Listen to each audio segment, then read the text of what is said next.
కృష్ణం వందే జగద్గురుం. జై శ్రీకృష్ణ.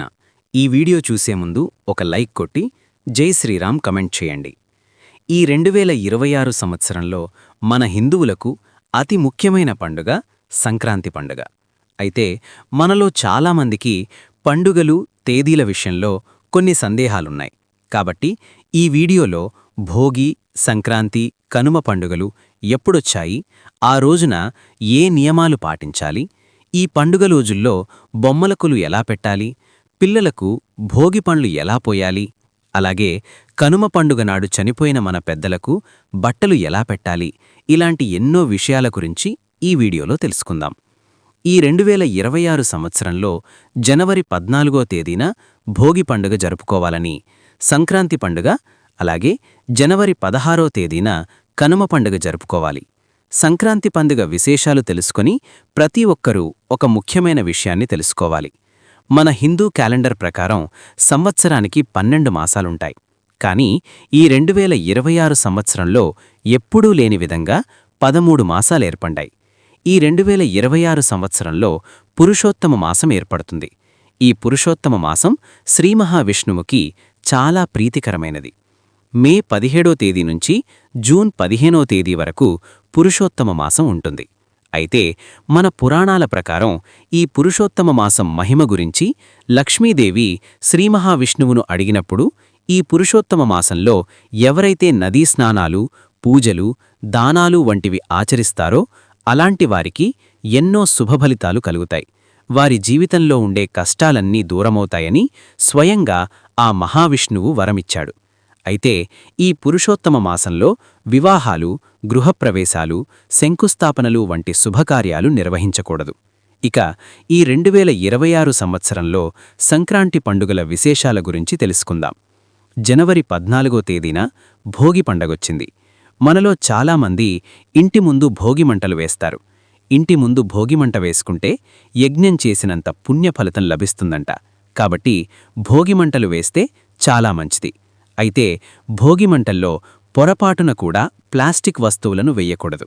దీనివల్ల భోగిమంటలు పవిత్రత నశిస్తుంది. భోగి పండుగ నాడు మీ ఇంట్లో ఉన్న పాత వస్తువులన్నీ తీసి భోగిమంటల్లో వేయండి. ఇలా చేయడం వలన మీ ఇంటికున్న నరదృష్టి దోషాలన్నీ తొలగిపోయి మీ ఇంటికి మంచి రోజులు ప్రారంభమవుతాయి. అన్నిటికన్నా ముఖ్యంగా ఈ భోగి పండుగ నాడు ప్రతి ఒక్కరూ అభ్యంగన స్నానం చేయాలి. భోగి రోజున శరీరానికి నువ్వుల నూనె రాసుకొని సున్నపు పిండితో స్నానం చేయాలి. ఇలా చేయడం ద్వారా మంచి ఆరోగ్యం లభిస్తుంది. అలాగే నీటిలో నల్ల నువ్వులు వేసుకొని తలస్నానం చేస్తే మీ జాతకంలో ఉన్న శనిదోషాలన్నీ తొలగిపోతాయి. అలాగే ఈ భోగి పండుగ నాడు ప్రతి ఒక్కరూ నువ్వులు కలిపి బెల్లం తినాలి. అలాగే బియ్యం పెసరపప్పుతో పులగం తయారుచేసి తినాలి. అలాగే ఈ భోగి పండుగ నాడు చిక్కుడుగాయ కూర తినాలని నియమం ఉంది. ఈ భోగి పండుగ నాడు 12 సంవత్సరాల వయసు గల పిల్లలకు భోగి పండ్లు పోయాలి. సాయంత్రం 5:30 గంటల నుండి 7:30 గంటల మధ్య పిల్లలకు భోగి పండ్లు పోయాలి. చిన్నపిల్లలకు భోగి పండ్లు పోస్తే నరదిష్టి బాధలు, అనారోగ్య సమస్యలన్నీ తొలగిపోయి శ్రీమహావిష్ణువు ఆశీర్వాదం లభిస్తుందట. రేగిపళ్ళు, చిల్లర నాణ్యాలు, చెరుకుగడ్డ ముక్కలు, అక్షింతలు, శనగలు, పూలరక్కలు ఇవన్నీ కలిపి పిల్లల తలపై భోగి పండ్లు పొయ్యాలి. ఇక జనవరి 15వ తేదీన సంక్రాంతి పండుగ వచ్చింది. ఇది అత్యంత పవిత్రమైన పండుగ. ఈ సంక్రాంతి పండుగ నాడు తప్పనిసరిగా నదీ స్నానం చేయాలి. అయితే ఈ రోజున నదీ స్నానాలు చెయ్యలేనివారు ఉదయం సూర్యుడు రాకముందే ఇంట్లో ఉన్న ప్రతి ఒక్కరూ తలస్నానం చేయాలి. ఈ సంక్రాంతి పండుగ రోజున కూడా నీటిలో నల్ల నువ్వులు వేసుకొని స్నానం చేస్తే సకల పాపాలన్నీ తొలగిపోయి మోక్షప్రాప్తి కలుగుతుందట. ముఖ్యంగా ఈ సంక్రాంతి పండుగ వేళ ఉదయం మనం చేసి సూర్యుడికి నమస్కారం చేసుకోవాలి. ఈ రోజున సూర్యుడికి నమస్కారం చేసుకుంటే మీకు, మీ కుటుంబానికి ఎన్నో శుభఫలితాలు కలుగుతాయి. ముఖ్యంగా ఈ సంక్రాంతి పండుగ వేళ ప్రతి ఒక్కరూ ఇంట్లో పొంగలి వండుకొని దేవునికి నైవేద్యంగా సమర్పించాలి. ఈ సంక్రాంతి పండుగ నాడు కొత్త బియ్యంతోనే పొంగలి చెయ్యాలి. అలాగే ఈ సంక్రాంతి పండుగ నాడు బ్రాహ్మణులకు గుమ్మడికాయను దానం చేస్తే మీ భవిష్యత్తులో ఏర్పడే ప్రమాదాల నుండి తప్పించుకోవచ్చు. అలాగే సంక్రాంతి పండుగ వేళ చనిపోయిన మీ పెద్దలకు తర్పణాలు వదిలితే చాలా మంచిది. సంక్రాంతి రోజున పూర్వీకులకు తర్పణాలు వదిలితే మీ వంశంలో పితృదోషాలు లేకుండా, ఆడపిల్లలకు వైధవ్యం రాకుండా మీ 7 తరాల కుటుంబానికి సకల శుభాలు కలుగుతాయి. ఇక జనవరి 16వ తేదీన కనుమ పండుగ వచ్చింది.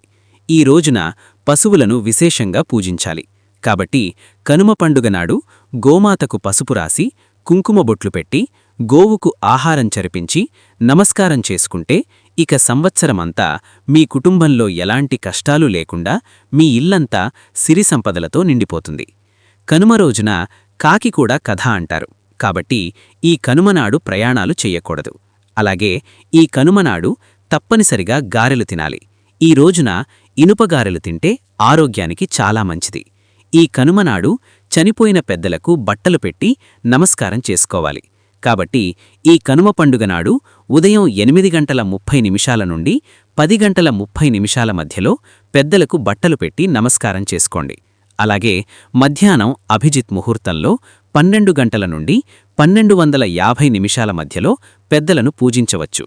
కాబట్టి ఈ కనుమ పండుగ నాడు మీ ఇంటి దక్షిణ దిశలో చనిపోయిన మీ పెద్దల ఫోటోలను పెట్టి వారి ఫోటోలను కొత్త బట్టలు పెట్టండి. అలాగే మీ పెద్దలకు ఇష్టమైన ఆహారాన్ని ఇవ్వండి. వారికి నైవేద్యంగా సమర్పించండి. మీ పితృదేవతలను తలచుకుంటూ వారికి నమస్కారం చేసుకుని కుటుంబమంతా కలిసి సాంబ్రాణి పొగవేయండి. ఇలా మీ పెద్దలకు పూజ చేసి వారికి నివేదించిన ఆహారంలో కొంత భాగం తీసి మీ ఇంటి బయట కాపులకు ఆహారంగా వేయండి. కాకి వచ్చే ఆహారాన్ని తింటే మీ పితృదేవతలు తృప్తి చెందుతారని అర్థం.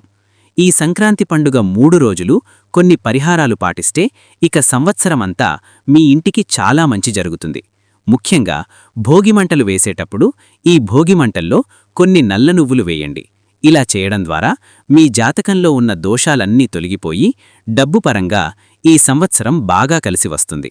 ఈ పండుగ 3 రోజులు తెల్లవారుజామున నిద్రలేచి ఇంటి గుమ్మం ముందు బియ్యపిండితో ముగ్గు వేసి, ఇంటి గడపలకు పసుపు రాసి, ఇంటి గుమ్మానికి మామిడి తోరణాలు కట్టుకోండి. ఇలాంటి ఇళ్లలోకి లక్ష్మీదేవి వెంటనే అడుగుపెడుతుంది. కెరీర్ పరంగా త్వరగా సెటిలవ్వాలంటే ఈ సంక్రాంతి పండుగ వేళ ఒక రాగి చెంబులో నిండుగా నీళ్లు పోసి, అందులో ఎర్రటి పుష్పాలు, కొన్ని అక్షింతలు కూడా వేసి సూర్యభగవానుడికి ఆ నీటితో ఆరోగ్యం సమర్పించి నమస్కారం చేసుకోండి. సూర్యదేవుని అనుగ్రహంతో ఏమీ లేని స్థాయి నుండి గొప్ప స్థాయికి ఎదుగుతారు. అలాగే ఎవరైతే బాగా డబ్బు సంపాదించాలని కోరుకుంటారో అలాంటివారు ఈ సంక్రాంతి పండుగను కొత్త బియ్యంతో చక్కెర పొంగలి తయారుచేసి లక్ష్మీదేవికి నైవేద్యంగా సమర్పించండి. ఇక సంవత్సరమంతా మీ ఇంటి ఆదాయం క్రమక్రమంగా పెరుగుతుంది. ఇక మనలో చాలామందికి బొమ్మల కొలువు పెట్టాలని కోరిక ఉంటుంది. ఈ సంక్రాంతి పండుగ వేళ మీ ఇంట్లో బొమ్మల కొలువు నిర్వహిస్తే ఇక మీ ఇంట్లో లక్ష్మీదేవి తిష్ట వేసుకుని కూర్చుంటుంది. ముఖ్యంగా ఆడపిల్లలు ఉన్న ఇండ్లలో తప్పనిసరిగా బొమ్మల కొలువు నిర్వహించాలి. ఎందుకంటే ఆడపిల్లలు ఉన్న ఇంట్లో బొమ్మల కొలువు పెడితే మీ ఇంట్లో ఉన్న ఆడపిల్లలకు మంచి వివాహ సంబంధాలు కుదురుతాయి. ముఖ్యంగా వివాహ ప్రయత్నం చేసేవారికి త్వరగా వివాహం కుదురుతుంది. అయితే బొమ్మల కొలువు ఎలా నిర్వహించాలో ఇప్పుడు తెలుసుకుందాం. మీ ఇంటి ఈశాన్యంలో లేదా తూర్పు గోడకు చెక్కతో 3 లేదా 5 మెట్లు ఏర్పాటు చేసుకోండి. ఈ మెట్లపైన తెల్లటి వస్త్రాన్ని పరిచి మొదటి మెట్టుపైన దేవుని విగ్రహాలు పెట్టుకోండి. ఇక మిగతా మెట్లపైన జంతువుల బొమ్మలు, పెళ్లి బొమ్మలు, ఇలా మీకు అందుబాటులో ఉండే బొమ్మలను పెట్టి ఒక కలశం ఏర్పాటు చేసి పూజ చేసుకోండి. ఇలా ఈ సంక్రాంతి పండుగ 3 రోజులు ఇంట్లో బొమ్మల కొలువు నిర్వహిస్తే మీ ఇంటికి చాలా మంచి జరుగుతుంది. చూశారు కదా ఈ వీడియోని. ఈ వీడియో గనక మీకు నచ్చినట్లయితే లైక్ చేయండి, షేర్ చేయండి, సబ్స్క్రైబ్ చేసుకోండి. Thank you for watching. సర్వేజన సుఖినో భవంతు.